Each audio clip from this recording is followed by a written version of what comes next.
बिस्मिल्लाहिर्रहमानिर्रहीम। आज का जो हमारा टॉपिक है ये वेटेड इंडेक्स नंबर के हवाले से है। और पिछली जो हम लेक्चर अब तक कवर कर चुके हैं उसके अंदर हमने आपको जनरल सबसे पहले तो इंडेक्स नंबर का आपको बताया था कि इंडेक्स नंबर दो तरह के होते हैं। एक होता है सिंपल इंडेक्स नंबर, एक होता है कंपोजिट इंडेक्स नंबर।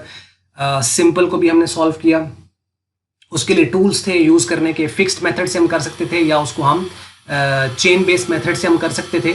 और जो आपके पास कंपोजिट इंडेक्स नंबर है, कंपोजिट इंडेक्स नंबर जो होते हैं उसको सॉल्व करने के लिए हमें सब टाइप देखनी पड़ती है कि वो जो हमारे पास डेटा दे रखा है वो वेटेड है या वो अनवेटेड है। अगर तो वो अनवेटेड होता है तो फिर उसको सॉल्व करने के दो मेथड हैं।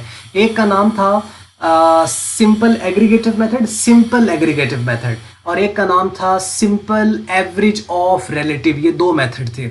दूसरा जो आपके पास इसके अंदर आ जाता है उसकी कैटेगरी कंपोजिट की, वो है वेटेड इंडेक्स नंबर। तो जो वेटेड इंडेक्स नंबर होते हैं इसको भी सॉल्व करने के दो ही मेथड हैं। देखें जो नाम वहां पर है वहां पे है सिंपल एग्रीगेटिव मेथड और यहां नाम होगा वेटेड एग्रीगेटिव मेथड। वहां था सिंपल एग्रीगेटिव मेथड, यहां पे है वेटेड एग्रीगेटिव मेथड। वहां था simple average of relative method और यहां पे होगा weighted average of relative method.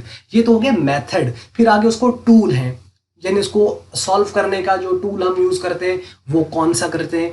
अब उसके अंदर जो टूल थे वो थे फिक्स्ड और चेन। यहां पे जो वेटेड होगा इसके जो टूल्स होंगे वो तीन है, या तो लेस्पेरीज फार्मूला, या तो पास्टीज फार्मूला, या तो फिशर्स फार्मूला। यानी इसका फार्मूला बेस के ऊपर टूल्स हम यूज करते हैं। इस फार्मूला के बेस पर ये सॉल्व हो जाता है। फिक्स चेन वाला सिलसिला इसके अंदर नहीं है। अच्छा, दूसरा जो आपके पास है weighted average of relative method, उसके अंदर हमें एवरेज निकाल लेनी है और आगे जो टूल यूज होगा वो ऑब्वियसली हमारे पास फिक्स्ड बेस या चेन बेस होगा। उसके अकॉर्डिंगली हमने इसको लेके चलना है। यही बातें अगर आपने ध्यान से सुननी है तो अब हम इसको थोड़ा पढ़ लेते हैं और आगे इसकी फॉर्मूलाज की तरफ चलते हैं, क्योंकि ये इंट्रोडक्टरी लेक्चर है। उसके बाद हम इसकी एग्जाम्पल्स वगैरह भी इंशाल्लाह नेक्स्ट लेक्चर्स में डिस्कस करेंगे। तो बात कर रहे हैं in case of weighted index number each variable has two values. अच्छा, वेटेड और अनवेटेड में फर्क ये है कि एक जो वेरिएबल दिया होता है अगर उसकी एक ही वैल्यू आ रही हो, जैसे प्राइसेस सिर्फ दी हुई है या सिर्फ क्वांटिटीज दी हुई है, तो फिर वो कौन सा होगा? अनवेटेड होगा।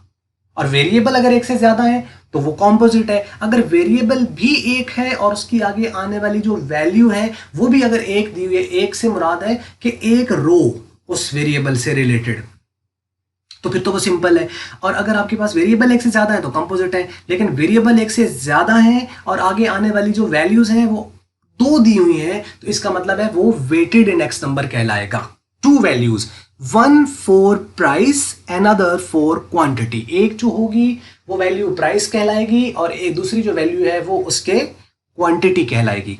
आगे जो बात वो कह रहा है, कहता है the quantity value would be called weights या weight in case of price index number and price value would be called weights या weight in case of quantity index number. ये कितनी अच्छी खूबसूरत बात है, लेकिन समझ बिल्कुल नहीं आई होगी मेरे ख्याल में। यहां वो बात करता है, इसको थोड़ा समझ लेते हैं। वो कहता है कि the quantity value would be called weights in case of price index number. मतलब क्या है कि जब आपको प्राइस इंडेक्स नंबर निकालना है तो आपको क्वांटिटी एज अ वेट लेनी है, या जो क्वांटिटी होगी वो वेट का काम करेगी। और वो कहता है price value would be called weight in case of quantity index number. और अगर आप क्वांटिटी इंडेक्स नंबर निकाल रहे हो तो उसके अंदर जो उसकी प्राइस होगी फिर वो वेट कहलाएगी। तो मतलब अब आपसे कोई सवाल करे, अच्छा ये बताएं कि जो प्राइस और क्वांटिटीज दी हुई है इसके अंदर बताओ प्राइस वेट है या क्वांटिटी वेट है, तो आपका आंसर क्या होगा? मेरा ख्याल है आंसर ना तो ये होना चाहिए जी प्राइस नहीं क्वांटिटी वेट है जी, ना ये होना चाहिए, गलत हो गया। अच्छा नहीं क्वांटिटी नहीं प्राइस होते हैं, तो ये भी गलत हो गया। मतलब क्या है कि इसका जो सही आंसर है वो क्या होगा कि आप उसमें से ये पूछेंगे कि आप इंडेक्स नंबर कौन सा निकाल रहे हैं। अगर आप प्राइस इंडेक्स नंबर निकाल रहे हैं तो फिर क्वांटिटी जो है वो हमारे वेट है, और अगर आप क्वांटिटी इंडेक्स नंबर निकाल रहे हैं तो फिर हमारी जो प्राइस है वो हमारा वेट है। मीन्स के बड़ा क्लियर कट है कि आप निकालने कौन सा जा रहे हो इंडेक्स नंबर। जॉन सा इंडेक्स नंबर उसके ऑपोजिट वाली जो वैल्यू है वो उसके वेट कहलाएंगे। तो बात ये समझ लग गई होगी मेरा ख्याल है। आगे चलते हैं, वो कहते हैं weighted index numbers are usually calculated by following two methods which are, और ये मैं पहले ही बता चुका आपको कि जैसे वहां पिछले में था सिंपल एग्रीगेटिव यानी अनवेटेड के अंदर, यहां पे क्या है वेटेड एग्रीगेटिव मेथड, और दूसरा मेथड वहां पे था सिंपल एवरेज ऑफ रिलेटिव, और यहां पे कौन सा है वेटेड के अंदर weighted average of relative method. तो मतलब नाम सिर्फ अगर आपको पिछली वीडियो आपने अच्छी तरह देख ली है तो फिर कुछ मुश्किल नहीं है, वो भी सॉल्व हो गया और इसी तरीके से ये भी सॉल्व हो गया। अच्छा, अब इसमें टूल्स कौन सा यूज होते हैं, मैंने सीक्वेंस में बताया हुआ है कि टाइप देखो, सब टाइप देखो, फिर उसका मेथड देखो, फिर उसका टूल देखो, फिर की नोट देखो, ये 5 ही तो स्टेप्स हैं इंडेक्स नंबर को सॉल्व करने के। अगर आपको ये 5 स्टेप सही तौर पर समझ आ गए, इंडेक्स नंबर कुछ मुश्किल नहीं है। लेकिन ये कंफ्यूजन चैप्टर है, ऑब्वियसली इसके अंदर बहुत ज़्यादा कंफ्यूजन आती है, लेकिन वो कंफ्यूजन इसी तरह दूर हो सकती है कि मतलब आप एक तो तसल्ली से ध्यान से सारी वीडियोस को देख लो, तो मुझे यकीन है इंशाल्लाह कि ये आपका टॉपिक आपको कंफ्यूज करेगा नहीं अगर आप ध्यान से इसको सुन लिया, क्योंकि मैंने पूरी कोशिश के बाद, ये ऐसे नहीं किताब से पकड़े और बस लिख दिए, इनको मैंने पढ़ाया हुआ है, बहुत से लोगों को है, वहाँ से भी जो चीज़ें मैंने एक्सपीरियंस की हैं, ये एक्सपीरियंसेस की बेस पर ये मैंने लिखे हैं सारी चीज़ें, और वो मैं आप लोगों के साथ शेयर कर रहा हूँ। तो अब टूल्स की आपने वेटेड एग्रीगेटिव में टूल कौन से यूज़ करना है, या तो लेस्पेरी या पास्ट्री या फिशर। अब आपको याद रहे कि वेटेड एग्रीगेटिव में फिक्स्ड चेन नहीं है, उसमें या तो लेस्पेरी है या पास्ट्री है या फिशर है। मतलब आपको वो कहते हैं वेटेड एग्रीगेटिव मेथड से क्वेश्चन को सॉल्व करें या इसके वेटेड एग्रीगेटिव इंडेक्स नंबर निकालें, तो आपको याद आ जाने चाहिए कि हमें लेस्पेरी पास्ट्री फिशर निकालना है। वैसे आमतौर पर वो यही कहता है कि लेस्पेरी पास्ट्री फिशर इंडेक्स नंबर इसके फाइंड करें। तो अब ये तीनों क्या हैं, ये वेटेड एग्रीगेटिव मेथड के टूल्स हैं, और अगर वो वेटेड एवरेज ऑफ रिलेटिव्स कहता है तो फिर आपके पास फिक्स्ड बेस या चेन बेस के ऊपर आप इसको सॉल्व करोगे। वो फिक्स से भी हो सकते हैं, चेन से भी हो सकते हैं, अकॉर्डिंगली। आइए अब हम इनको सबसे पहले हम इसको देखेंगे इस लेक्चर के अंदर वेटेड एग्रीगेटिव को, और नेक्स्ट वीडियो में इंशाल्लाह हम वेटेड एवरेज ऑफ रिलेटिव्स वाले को भी हम इंशाल्लाह देखेंगे। तो आइए हम सबसे पहले जो नंबर 1 पे वेटेड एग्रीगेटिव मेथड है उसके टूल्स को डिस्कस कर लेते हैं। तो पहला जो टूल इसके अंदर है वो है लेस्पेरीज इंडेक्स। लेस्पेरीज इंडेक्स आपके पास क्या है, वो बात करता है, अब इसमें लेस्पेरीज में आपने बेस याद रखनी है कि इसके अंदर जो वैल्यूज है ना, वो जो इसकी जो आप कह लो कि जिसके साथ हम कंपैरिजन कर रहे हैं वो बेस क्वांटिटीज के साथ हम कर रहे हैं या बेस प्राइसेस के साथ कर रहे हैं, डिपेंड करता है कि आप इंडेक्स नंबर कौन सा कैलकुलेट कर रहे हो। तो ये बेस को याद रखना है, लेस्पेरी के साथ बेस याद रखना है, और जो पास्ट्री है उसके साथ आपने करंट को याद रखना है, और जो फिशर है वो तो इन दोनों का वैसे ही ज्योमेट्रिक मीन है। तो ये बात जो मैंने कही है असल में यही थोड़ी सी डिटेल में हम डिस्कस करते हैं। आइए यह बात कर रहे हैं कि इन this method base year quantities are used as weights for price index number, कि जो प्राइस इंडेक्स नंबर है उसके लिए हमें क्वांटिटीज जो है वो बेस ईयर क्वांटिटीज लेनी है। ये बात जहन में रहे कि बेस ईयर क्वांटिटीज हमें यूज करनी है प्राइस इंडेक्स नंबर के लिए, and base year prices are used as weights for quantity index. अगर हमें क्वांटिटी इंडेक्स निकालना है तो बेस ईयर प्राइसेस, अगर हमें उसके लिए बेस ईयर आपको अगर अभी मैंने पता नहीं क्या बोला है, दोबारा सुन लें कि अब बेस ईयर अगर आपके पास जो है वो प्राइस इंडेक्स नंबर आपको निकालना है तो उसके लिए बेस ईयर क्वांटिटीज यूज करनी है, और अगर क्वांटिटी इंडेक्स नंबर निकालना है तो उसके लिए बेस ईयर प्राइसेस निकालनी है। तो ये बात आपको यहां तक क्लियर होगी। वो कहता है it is also called base year weighted index number. ये बात अगर आपको याद रहे ना कि जो लेस्पेरी है वो base year weighted index number है, base year weighted index number, तो फिर ये काम थोड़ा आसान हो जाएगा। तो ये बात आपने याद रखनी है कि बेस ईयर इंडेक्स नंबर किसे कहते हैं, लेस्पेरी को। तो इसको क्यों कहते हैं base year weighted index number, इसलिए क्योंकि ये बेस ईयर जो वैल्यूज हैं वो यूज करता है। अब ये दोनों फार्मूलाज लिखे हुए हैं, प्राइस इंडेक्स नंबर का भी और क्वांटिटी इंडेक्स नंबर का भी। अब देखें फार्मूलाज किस तरीके से, यही फॉर्मूला है और टेबल बना लेना है और उसके अकॉर्डिंगली इसको सॉल्व करना है। लेकिन एक टिप मैं आपको यहाँ शेयर कर दूँ, आगे भी शायद किसी वीडियो के अंदर हो जाएगा, कि आपको सबसे पहले इसका टेबल नहीं बनाना, फार्मूला पहले लिख लेना है। फार्मूला में जो जो चीजें आ रही हैं उसके मुताबिक आपने उस टेबल को फिल करना है। अगर आप फार्मूला नहीं लिखेंगे तो उससे फिर गलती होने के चांसेस थोड़े बढ़ जाते हैं। अच्छा, अब वो बात कर रहे हैं कि formula for the price index number is, Laspeyres index number किसके इक्वल होगा, sum of the product of the P N Q naught divide by sum of the product of P naught Q naught. मतलब इसके अंदर देखें quantities, ऊपर quantity नीचे भी quantity, लेकिन ये भी नॉट का मतलब है बेस ईयर क्वांटिटीज, यानी जीरो जिसके साथ लिखा हुआ है, यानी Q0 और यहाँ पे पी एन है। अच्छा, इस क्वांटिटीज को आप निकाल ही दें।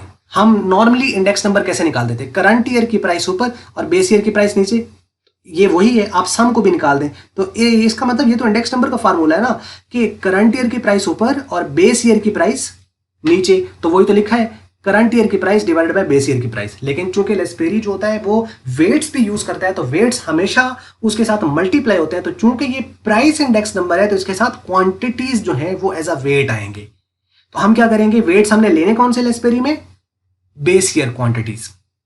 तो मतलब क्यू नॉट या आप इसको Q0 जो है इस तरह भी आप याद कर सकते हो। तो इनके प्रोडक्ट का सम और इनके प्रोडक्ट का सम, इसको डिवाइड करके और 100 से आपने मल्टीप्लाई करना, तो ये डायरेक्टली फाइंड हो जाएगा। बहुत आसान है लेस्पेरीज इंडेक्स नंबर, लेकिन ये है कि टेबल पहले कैलकुलेट करना पड़ेगा। मतलब PN Q0 और P0 Q0 ये सारे उसने आपको दिए होंगे वहां पे। अब इससे क्या मुराद है, यानी PN से मुराद है, सपोज कर लो कि 2 ईयर उसने दे रखे हैं, एक है 2012 और एक है 2013 बिलफर्स। अब 2012 जो है वो हमारा बेस ईयर है और 2013 चूंकि उसके बाद आ रहा है तो वो हमारा करंट ईयर होगा। तो मतलब हमें जो प्राइस लेनी है ऊपर यहाँ पे वो 2013 की और उसको क्वांटिटीज के साथ मल्टीप्लाई करना जो 2012 की क्वांटिटीज हैं, और नीचे भी इसी तरह 2012 की प्राइस और 12 ही की क्वांटिटी के साथ मल्टीप्लाई करके और उनके फिर सम ले लेना और उनको डिवाइड करके 100 से मल्टीप्लाई कर देना। तो इस तरीके से ये आ जाएगा।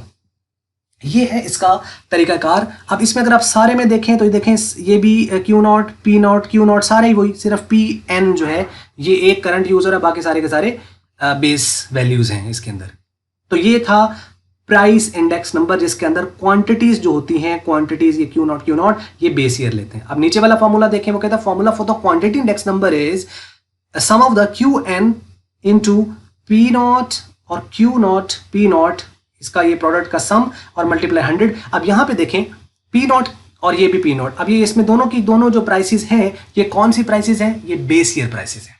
दोनों की दोनों जो प्राइसेस आपके पास यहां पे गिवन है वो दोनों की दोनों आपकी बेस ईयर प्राइसेस गिवन है। क्योंकि ये बेस ईयर प्राइसेस हैं तो इसका मतलब ये हुआ कि अब चूंकि अब ये बेस ईयर प्राइसेस कहां से आ गई, क्योंकि ये क्वांटिटी इंडेक्स नंबर निकाल रहे हैं, तो क्वांटिटी इंडेक्स नंबर के अंदर बेस ईयर प्राइसेस यूज होते हैं और प्राइस इंडेक्स नंबर के अंदर आपकी बेस ईयर क्वांटिटीज यूज होते हैं। आपको फर्क समझ लग गया होगा, यहाँ प्राइसेस पहले हैं, यहाँ क्वांटिटीज पहले हैं, यहाँ क्वांटिटीज बाद में हैं और यहाँ प्राइसेस बाद में हैं। क्यों, क्योंकि ये जो क्वांटिटी है यहाँ पे वेट का काम कर रही है, यहाँ प्राइसेस वेट का काम कर रही हैं। तो वेट क्या होते हैं, वो प्राइसेस भी हो सकते हैं, प्राइसेस को भी हम वेट कह सकते हैं और जो क्वांटिटी होती है उसको भी हम वेट कह सकते हैं। नॉर्मली हम क्वांटिटी जो होती है उसी को ही वेट कहते हैं। अब एक बात मैं और भी बता दूं कि अगर आपको उसने मेंशन नहीं किया पेपर के अंदर कि इसका प्राइस इंडेक्स नंबर निकालें या क्वांटिटी इंडेक्स नंबर निकालें, तो आपको प्राइस इंडेक्स नंबर निकालना है ये वाला फार्मूला यूज करके।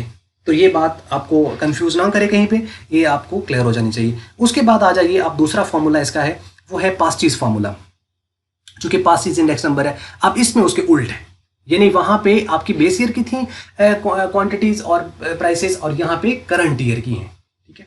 अब यहाँ पे देखिए कहते हैं in this method the current year quantities are used as weights for the price index number and the current year prices for the quantity index number. ये बात वही है, थोड़ा सा अगर आप गौर करें तो आपको समझ लग जाएगी।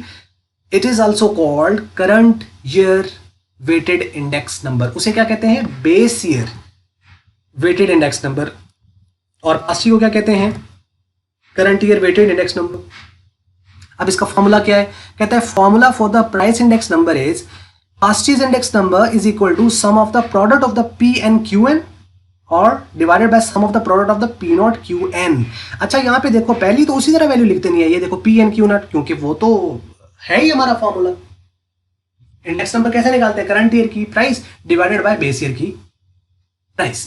तो वो तो आपने ये देखें PN और P0 लिख दिया, सिर्फ इसका फर्क है आगे।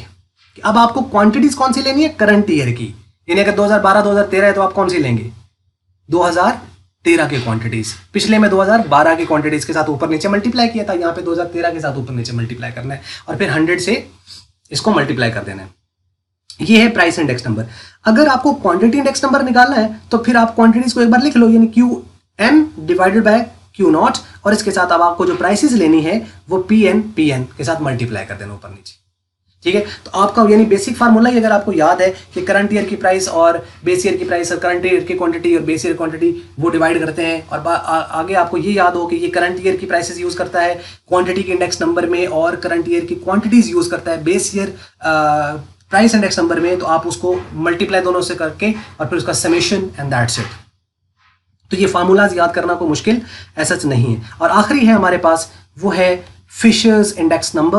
वो कहता है Fisher's index number is the geometric mean of the Laspeyres and the Paasche's index number. अच्छा, ज्योमेट्रिक मीन क्या होता है कि अगर आपके पास यूं कह लो कि वैल्यूज हैं, सपोज के 5 और 9 है, तो इसका ज्योमेट्रिक मीन क्या होगा, दोनों को मल्टीप्लाई करके उसका स्क्वायर रूट ले लें, 2 को, ठीक है। अगर 3 होते तो फिर उसका 1/3 उसके ऊपर पावर आ जाती, तीनों को मल्टीप्लाई करके 1/3 उसके ऊपर आ जाता। तो इस तरीके से ज्योमेट्रिक मीन यानी ज्योमेट्रिक मीन का मतलब चूंकि 2 वैल्यूज हैं तो दोनों को हम क्या कर देंगे, इसको मल्टीप्लाई और उसका 1/2 उसकी पावर ले लेंगे, यानी इसका अंडर रूट या स्क्वायर रूट जिसे हम कहते हैं, ये हम इसको कैलकुलेट कर लेंगे। यानी Fisher's index number is equal to Laspeyres index number multiply Paasche's index number. या तो जब भी फिशर इंडेक्स नंबर निकालना है ना, तो इसका मतलब है लेस्पेरी और पास्टी इंडेक्स नंबर तो आपको निकालना ही पड़ने हैं। तो आप सबसे पहले उन दोनों को निकाल लें और फिर दोनों को मल्टीप्लाई कर उनका स्क्वायर रूट ले लें, आंसर आ जाएगा।